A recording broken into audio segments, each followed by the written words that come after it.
Okay, it's the end of the session. Mimi is inside, and this is Mimi's roadmap to success.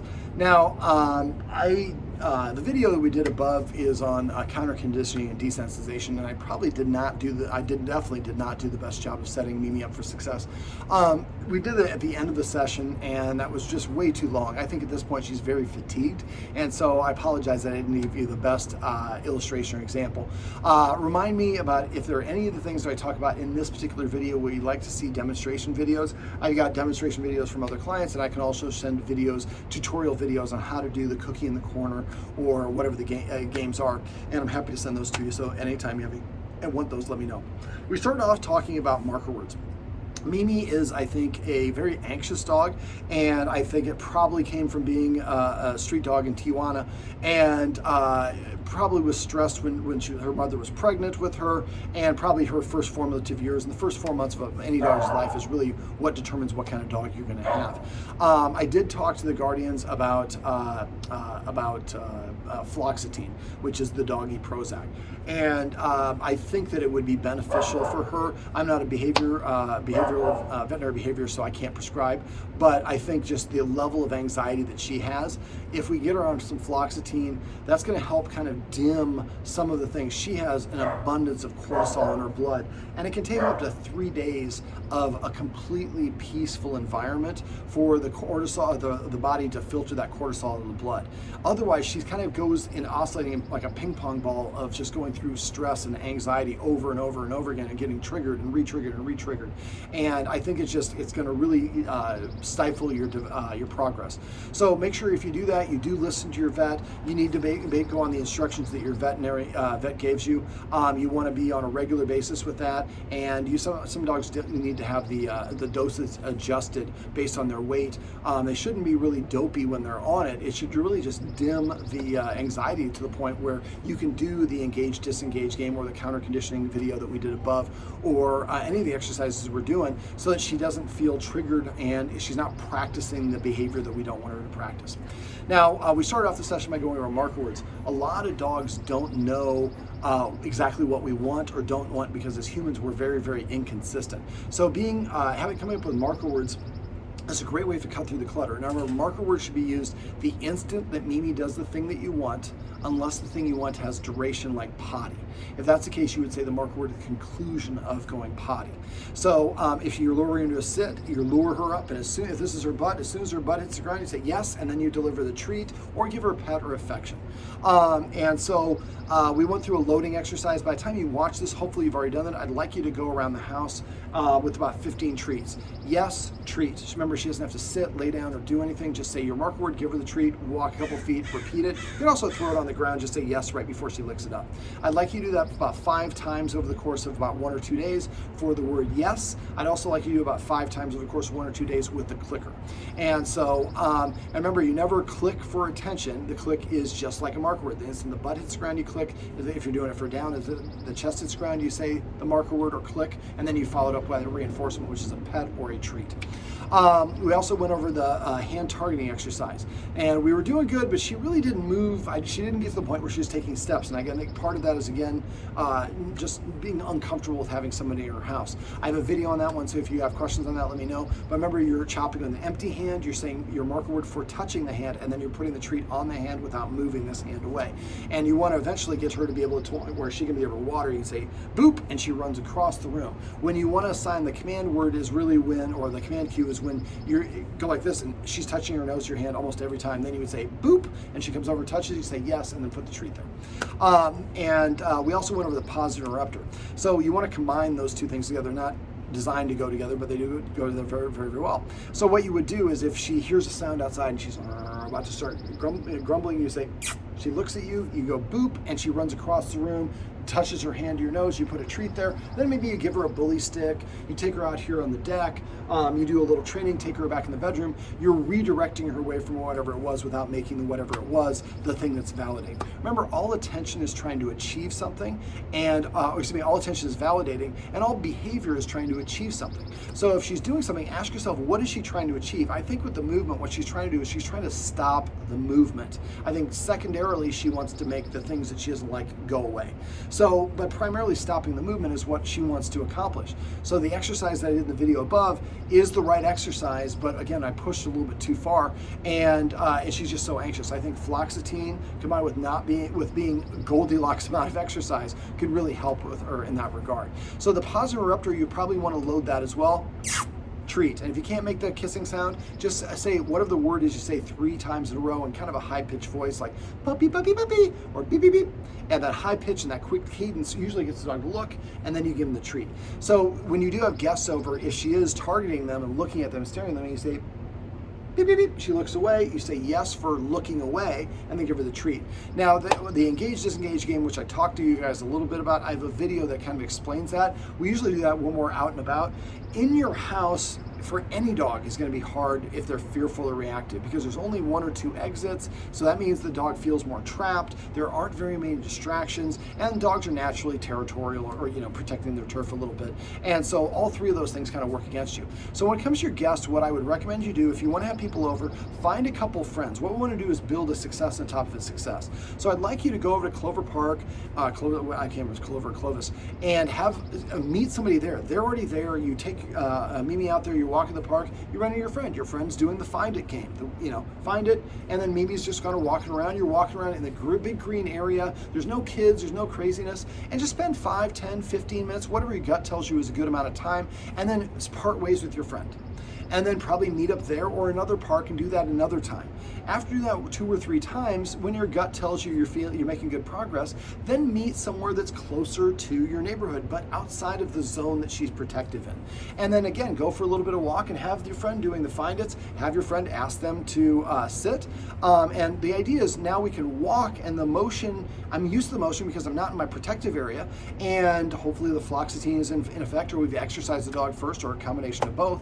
And now she's kind of practiced. I met the person a couple times in a very guarding environment, and it was a good positive experience. And then it happened that once or twice, then we're in the neighborhood but not at the actual house. And then maybe the 3rd, 4th, or 5th time, you're kind of walking up and down your block. And then maybe the 3rd, 4th, 4th or 5th or 6th time, you actually come into the house. But again, go at your gut, and it's most important that we're going at Mimi's pace, not at our pace. We often get greedy and we push for too much, too fast. And we want to really keep, the first time you have a guest come in, we would keep it very, very short. And like 5, 10 minutes max. And you can pull out the bully stick or a lick mat, but you should give her the lick mat a couple times before that so she's comfortable and does that. And then remember, the licking and chewing release those feel-good endorphins. So if now I've met the person a couple times in environments that gradually get a little bit more challenging, but I'm building on my success, eventually when we have the person over here, I'm relaxed enough to be okay with that, and then I get the lick mat and I have those feel-good endorphins hit, and then the person leaves before I get crabby, like what happened to me today when I pushed the video pushed too long before we shot the video. Now we can also do the counter conditioning stuff that I was talking about with those guests, but if we do that, I mean, it's possible that by the time we get in here, that Mimi doesn't really care. I think Mimi, it might be a sort of a, once you've gotten inside her inner circle, she doesn't really care if you move so much, but she's kind of selective as who comes in that inner circle. Now, some of the other stuff that we went over in the session, we also went over, teaching manners, which is basically if the dog comes up and paws at you, jumps up on you, barks, or demands attention, you can give your dog attention, but you could be reinforcing that behavior. So instead, next time she paws at you, jumps at you, tell her to sit 1 time. If she sits, say your mark word and then pet her under the chin, on the chest, or on the 2 shoulders. If she doesn't, just lean back in your chair, read your book, write a song, watch some TV, do something that you want to do. You're not punishing her, but she's not getting the reward that she wants. So after a while, she recognizes every time I come up and tell them that I want attention, they ask me to sit or lie down, and when I do what they want, I get attention. If I don't do it, nothing happens. After a while, she'll start sitting in front of you to prepay for the attention. When she does that, make sure you do go ahead and pet her, say the mark word and pet her under her chin. Now, if you remember, if you see your partner is petting her when she's standing up or maybe jumping on, we are going to forget and just be petting the dog for no reason, for probably rewarding the behaviors that we don't want. So somebody might say manners to me, I would just say, oh, shoot, Mimi, sit. yes, pet her on the chin. I can tell my partner I asked her to sit, but when she came out the closet door, you opened the door, she stood up and I continued petting. Sometimes we'll do it the right way, but a lot of times we're unconsciously or not being aware of what we're doing. We're going to be rewarding the things that we maybe are not desired behaviors. After a while, she'll start sitting to ask for that attention, and make sure that you pet her when she does that. That's what we're looking to do. And that leads us to the flip side of it, which is celebrating, which is just basically rewarding her when she offers desirable behaviors on her own without our influence. Every time she sits, yes, and pet her. Lay down, look you in the eye, go to the dog bed, pick up a toy. I would definitely teach her and reinforce picking up toys. So if you do like bark box, you get a new toy, you know she's gonna like it, squeak it and then kind of drop it and then say take or snag or whatever the words you want to say right before she picks it up. When she picks it up, just say yes and pet her on her butt a little bit. Don't have to take it away from her. And so now every time I pick up a toy, my parents are giving me attention. They really like it. And after we can predict that she's going to do it, remember we don't want to say a cue unless we're 90% sure the dog's going to do it. And don't repeat the cue. When you say your marker word, say yes and don't say anything else for 5 seconds. Don't repeat yes, yes, yes unless you're doing the cookie in the corner game. And don't say snag, snag, snag because your dog is practicing not listening to you. Instead, just only do it when you know that, just use the marker word until you can predict the dog's going to do it. Then you can say snag, she grabs it, and then you say yes, and then you pet her on her butt or wherever her favorite places are. Remember this oval area here are going to be the best places to pet a dog. You can also scratch them on the butt. Just try to avoid petting on top of the head. Let me see. We also went over, so celebrating is that petting when she does things on her own. So every time she comes to you, sits, lays down, goes to her dog bed, finishes pooping, drinks her water, eats her food, say yes. Even though she's doing those things on her own, that's the best time to pet her because then she's like, every time I sit, my humans like me. Every time I grab something on my mouth, I get a reward. So that way, when you ask her to do those behaviors, she's much more likely to do it because there's something in it for her. And remember, all attention is validating, so we don't want to, or stop when she's doing things we don't want. We'd rather use that positive interrupter. Now, we also talked about exercise. Sniffing on walks burns significantly more energy than just walking, and you guys are doing that's great. But the collar can help make fearful dogs feel more trapped because a lot of dogs will bite the other dog's neck, and so that can be associated. It can also put a lot of tension on and can be damaging for their neck in multiple ways. So I get a harness. The harnesses that I like, the one that you have is fine. I like one's called the EZY harness. You can get them on Amazon. They're, for her size, I think they're like 20, 30 bucks max. They're a little bit cooler than the one you have. The one you have is a chest plate here, which is going to insulate and bring some air in, or trap the air in. The Easy Walk is kind of a cross over here. It goes from here to here and here to here, and crosses on the X on the top. So it breathes a little bit better. It's a pretty secure harness as well. And so that might make her feel less trapped. Don't ask her to sit on walks or anytime she's reactive. If she wants to move away, say your mark word, pet her when she does that. And if you're walking somewhere and you know that something's going to be triggering for her, increase the distance. If you know something's, the visual of something is going to be triggering for her, try to walk around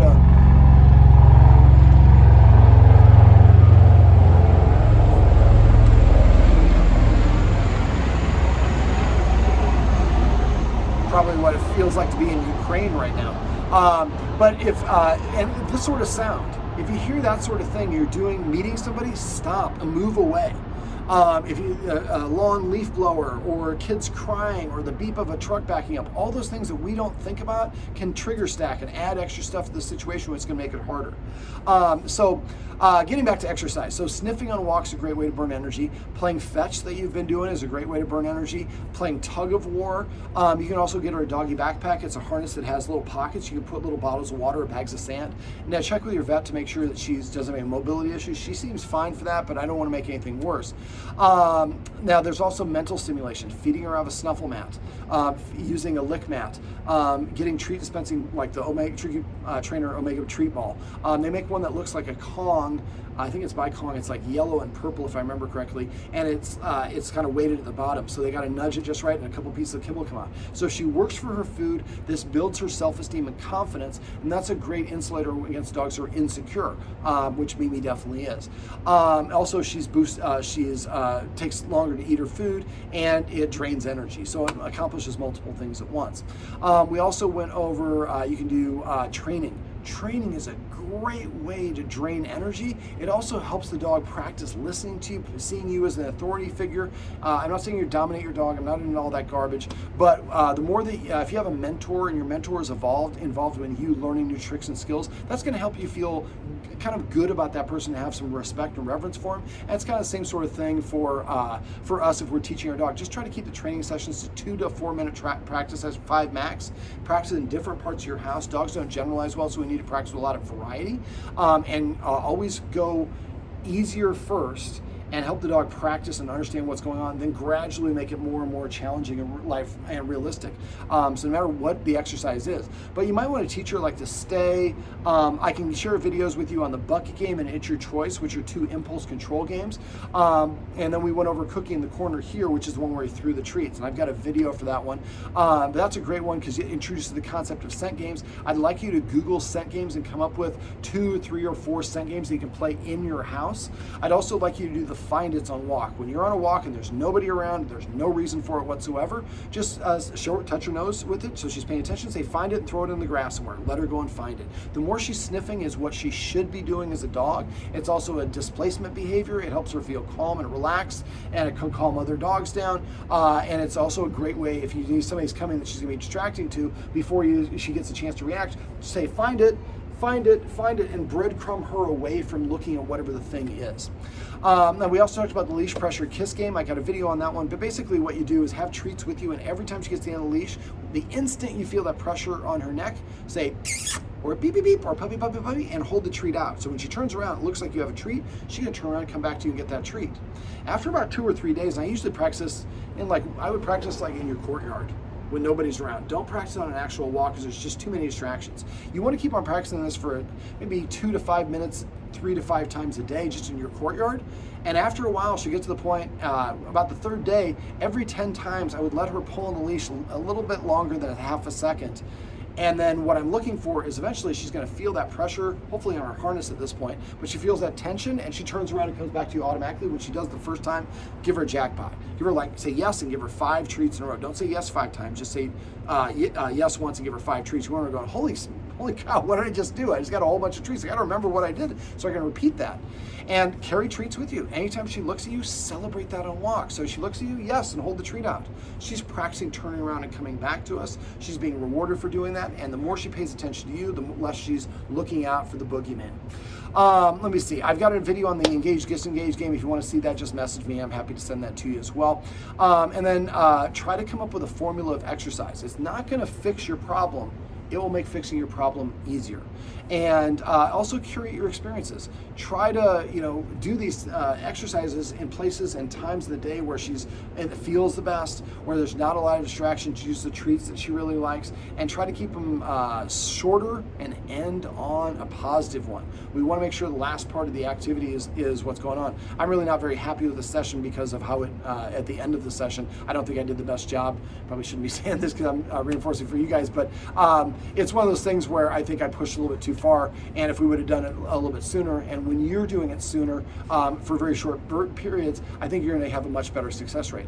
So you can do, to kind of tie it all together, you can have people go to the park and work on it that way, meeting there a couple times and then gradually closer and closer. And then if the person's still reactive, do the counter conditioning exercise in the video above. You could also go straight to doing the video above. It's just gonna be a little bit harder. And remember, for that one, you gotta go slow and steady. So the way that I make it easier, I increase the distance, I slow down the speed, or if it's audio, I turn down the volume. So I was pretty close to her. You might do this, I don't know why it didn't occur to me. You might have somebody sitting at the dinner table over here where she's way over by the front door. And so that distance makes her feel a little bit less protective. And so, and you could also do this outside. So you can even have more distance, and now you have the benefit of distractions. Just make sure that the environment's not too busy, because that can be a trigger stacking sort of situation. Now, if you have any questions about any of the stuff we've gone over, or you want any of these videos, please let me know. I'm happy to send them over to you. And let me know if your vet needs a consult about any medication. But I think in her case, the medication is really going to be something that will be beneficial and is going to allow you to make faster progress. But all the other stuff that we went over today seemed like small little things, They will work if you do them in a consistent basis, a lot of times throughout the day. So make sure you don't kind of, I've had people like, oh, celebrating is just, some minor. I want the hard stuff. Celebrating is powerful if you do it a lot. Teaching the manners is powerful if you do it consistently. If you only do it once or twice, it's not going to be as beneficial. All right, if you have any questions, let me know. Otherwise, this is Meanie's Roadmap to Success. Remember, everything you do trains your dog, only sometimes you mean it.